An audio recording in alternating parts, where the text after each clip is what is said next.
Welcome to the I Love Coaching podcast, the show where we help coaches, entrepreneurs, and leaders build businesses that create massive impact.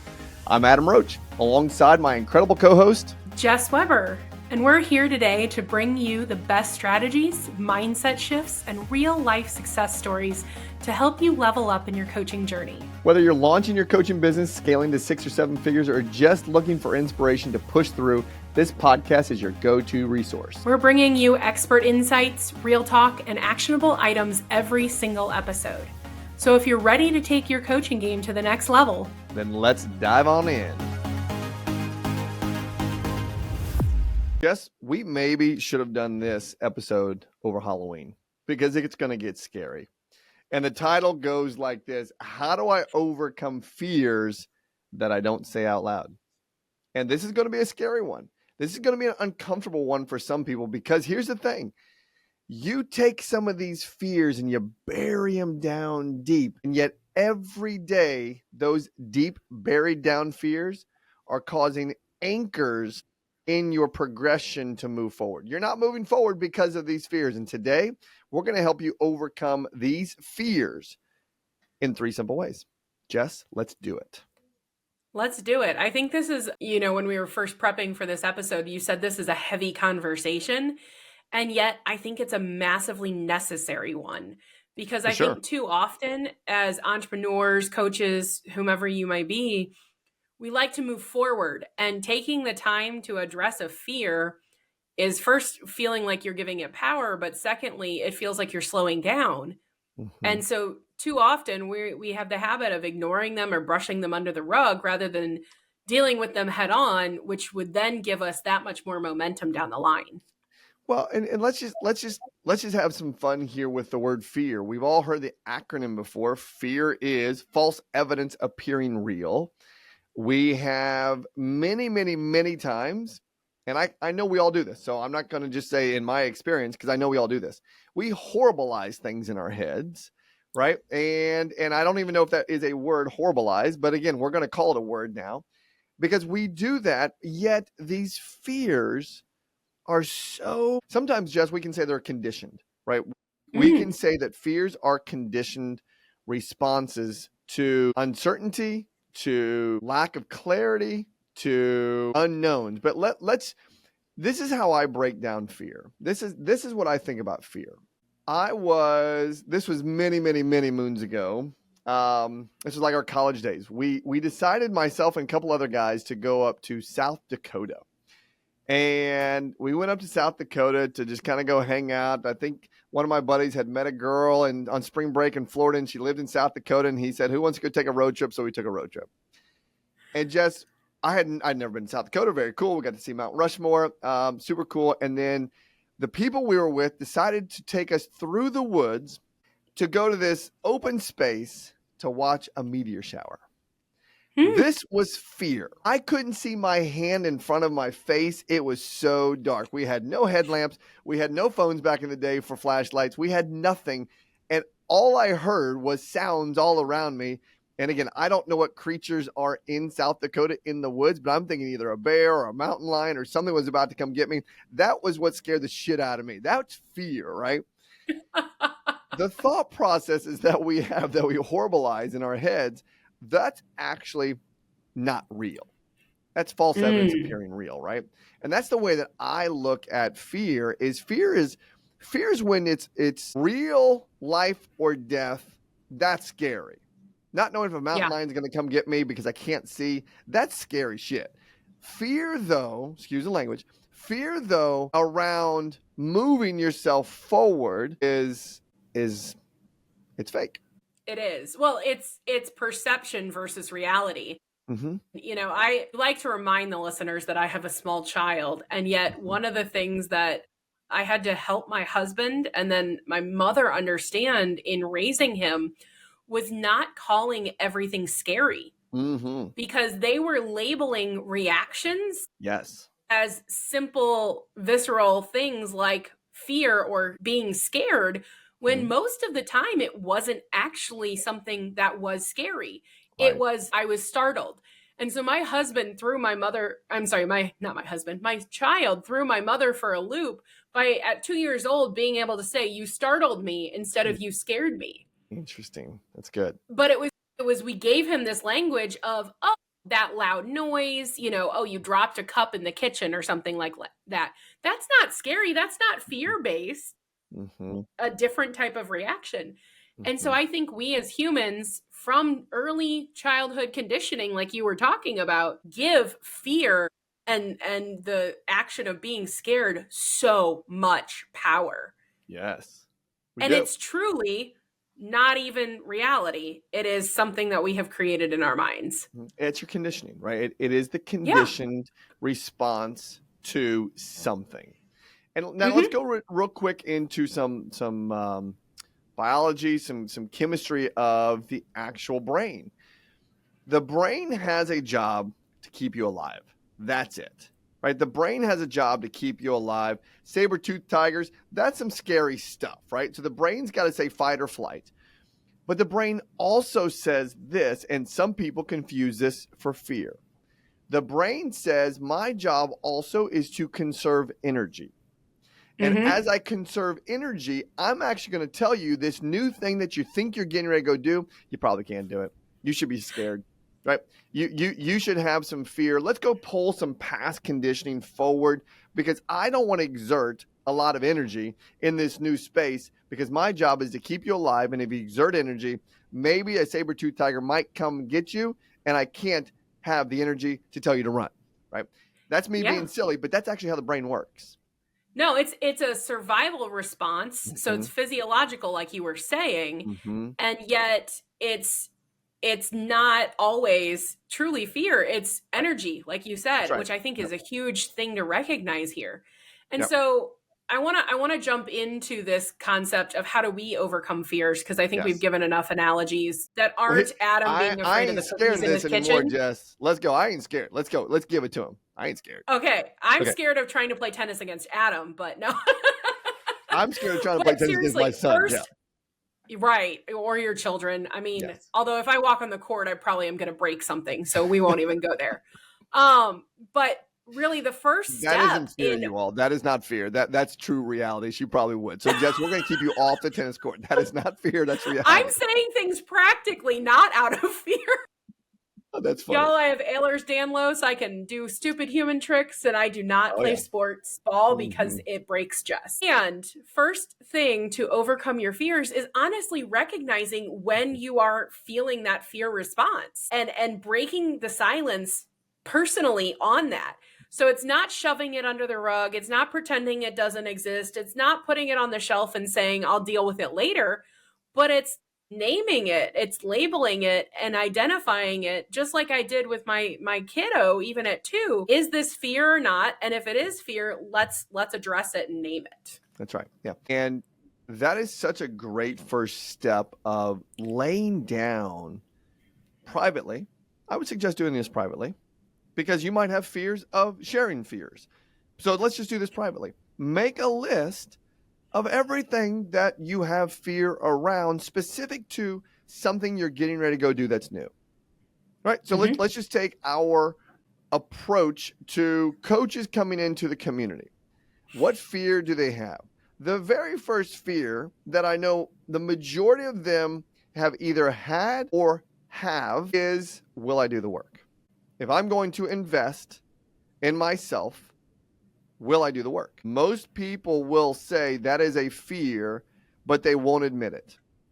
They won't admit it. How many people buy gym memberships in January? How many people go hire or back in the day P90X? How many? I mean, that had to have been the best time that they were doing their sales was the first quarter of the year because that's when everyone was saying, I'm not afraid of putting the time, energy, and effort into it because I'm going to do this. But then they let themselves down. They don't do it. So that's where most people's fears when they're starting something new is, do they believe in themselves? So write that one down and then continue to write down more. I love that. And if you're the type of person that loves AI, you can lean into that. If you're a journaler, great. If you need a phone note or a voice note, it doesn't matter how you do it, but taking the time to pause and recognize a fear is really the first step in overcoming it. To quote my buddy Yoda, there, do or do not, there is no try, right? Just do the thing. It's not hard. Yeah. But But I like what you said. You got to go find quiet, right? Go find quiet. Mm. Because here's what happens. If we do this on a walk, or if we do this while we're driving, or if we do something while being distracted, you're going to miss the fears that are anchored deep down that you've suppressed for such a long time that they're now just part of your norm, right? They're Mm-hmm. just part of your norm. So go find a quiet space. You can turn on some meditative music if you want to, but have distractions be removed and then say, what am I getting ready to go do? Right. And again, I'm going to selfishly keep saying, join the community. I'm getting ready to join the community because my intention in 2026 is to be an incredible coach, and I need the framework that I Love Coaching has to offer. Great. Write down the fears that you see that you have that align with that action. Well, I need to invest in myself. Will I really do the work? What will people think of me? That's a big fear. Will people reject me if I say, coach with me? Will people judge me if I'm doing this on the side of what I'm doing right now? Do I have a fear of success? That is such a big one that so many people have anchored down in there that when we ask them that question, they say, I don't have a fear of success. I'm going to call BS because you ain't hit the goals that you wanted to. So something has stopped you from hitting those goals. And it's probably fear of success because you have no vision. Sorry, I'm getting a little fired up on this one, Jess, because it's so fun. This is such a good Well, topic. you originally said it was deep, and now I feel like it's spicy. I feel like we need to put, the warning label on this one. Well, okay, I'll let me pull back the curtain here a little bit.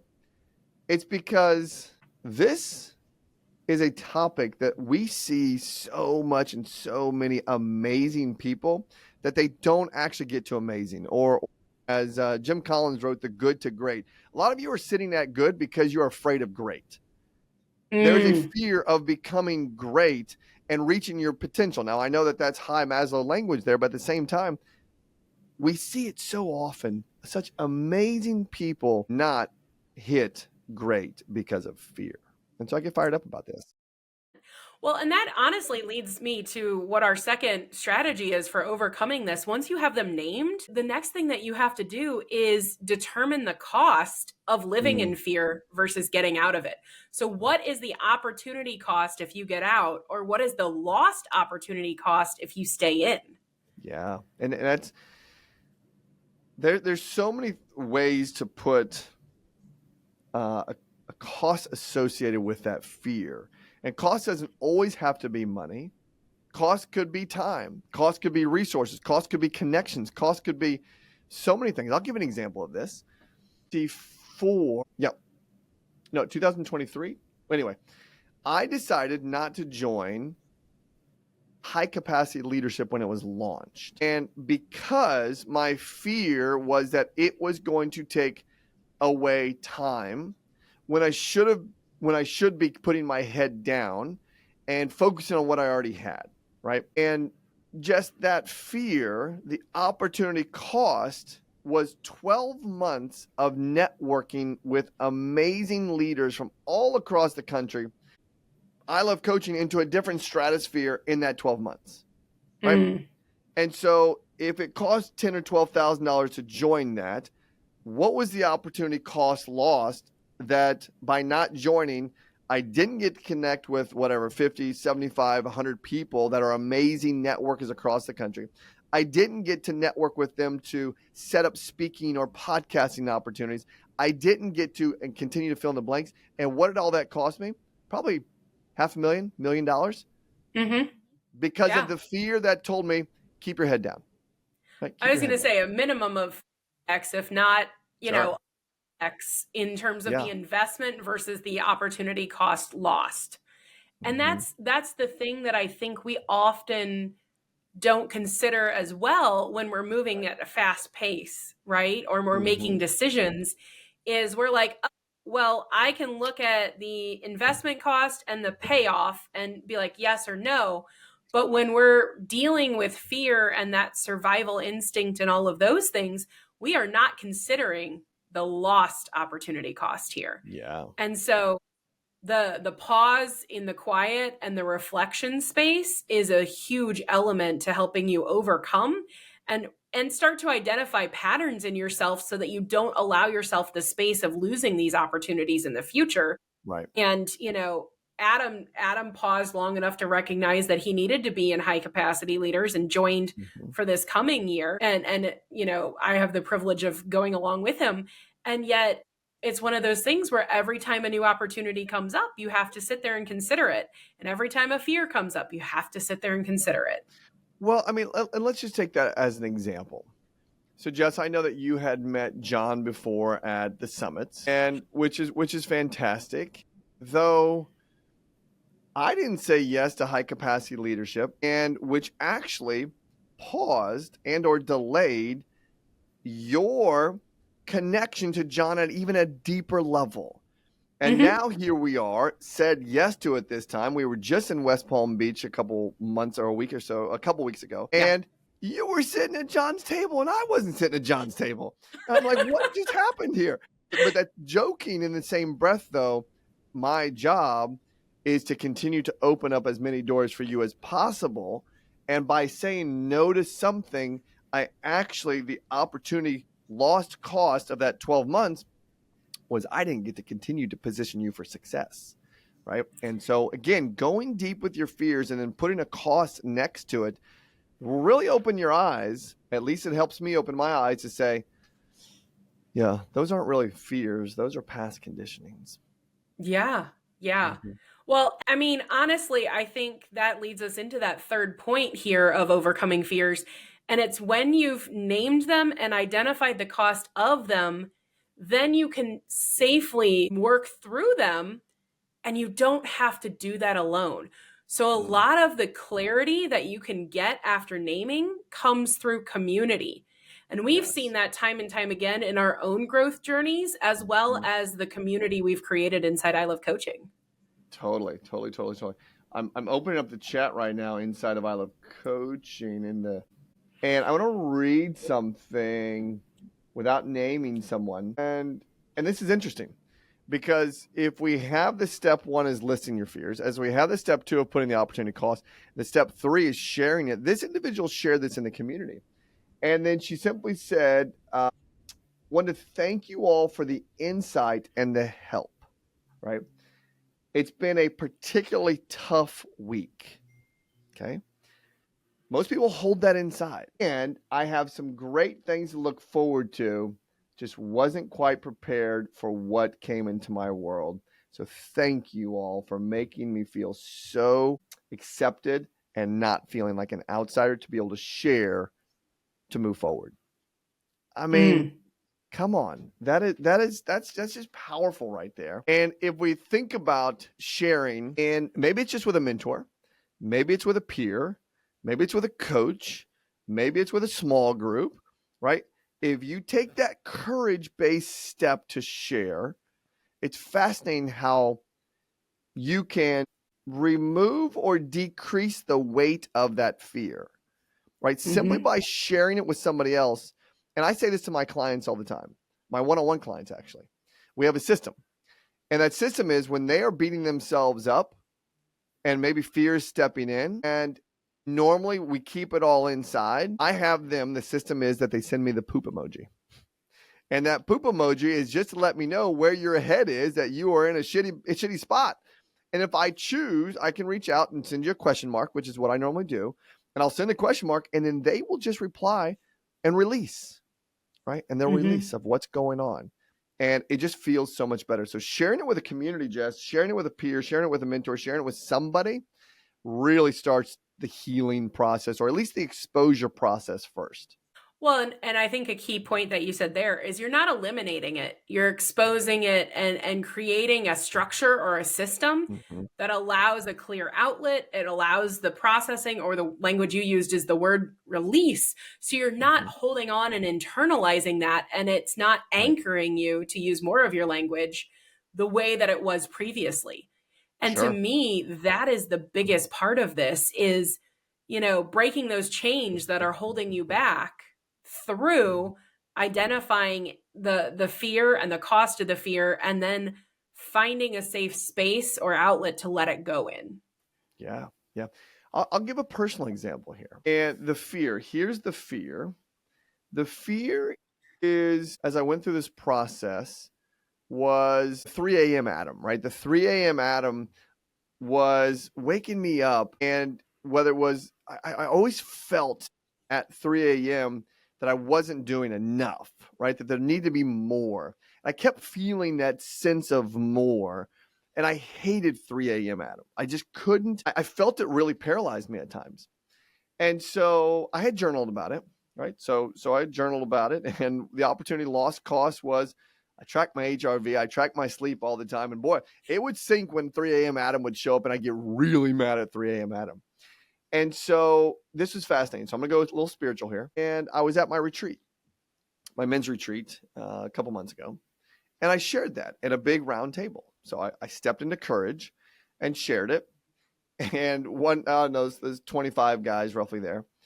And it wasn't as if I was bearing all, but I was just simply saying, hey, I got this 3 a.m. Adam. He's not really nice to me.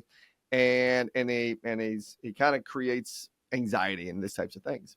And here was the cool part. So the first thing that happened was one other guy said, hey, just out of curiosity, how many others have 3 a.m. Adams? And like half the room raised their hand. So cool part was I felt connected. Second part was, being a very spiritual guy, they were like, why don't you pray about it and see what comes on the other side of that? So, okay, fine. So the next morning, I woke up and I went for like a 2.5-hour walk by myself. And because I had stepped into courage to share this with a community, and because someone had said, why don't you just pray about it and see what comes on the other side?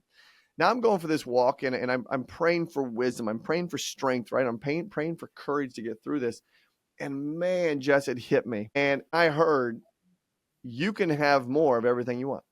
I was like, whoa, this is really cool. And I felt God telling me, as long as I had more of him, I could have more of everything, right? And again, I'm getting a little spiritual here in this, and this is just my walk, my example.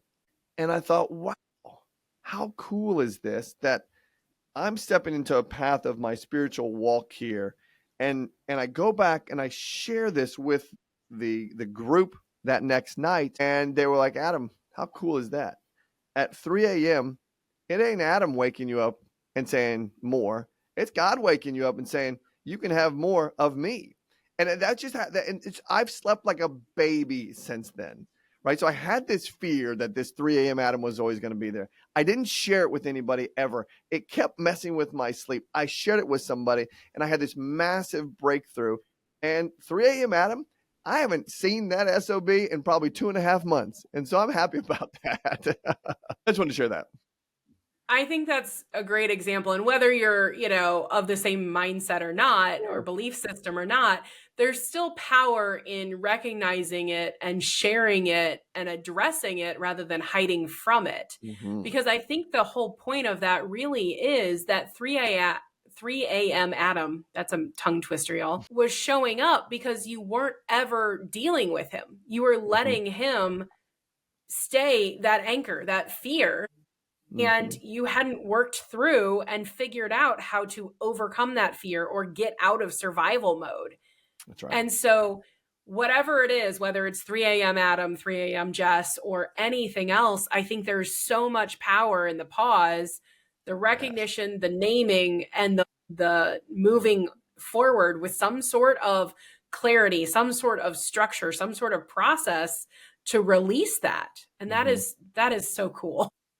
Yeah, it was cool. And again, this is simple. It is simple. It's not always easy. It is simple. And the moment you can realize that all of this is from your past conditioning and you can be reconditioned to go through this process and understand that you're normal. It's okay. There's nothing wrong with you here, though you do have to have a system to take those anchors that are holding you still, but yet you think you're moving. Take those anchors and lift them up out of the dirt. Lift them up out of the pluff mud. Whatever analogy you have there where the anchors are, have those be lifted up so that you can continue to sail forward.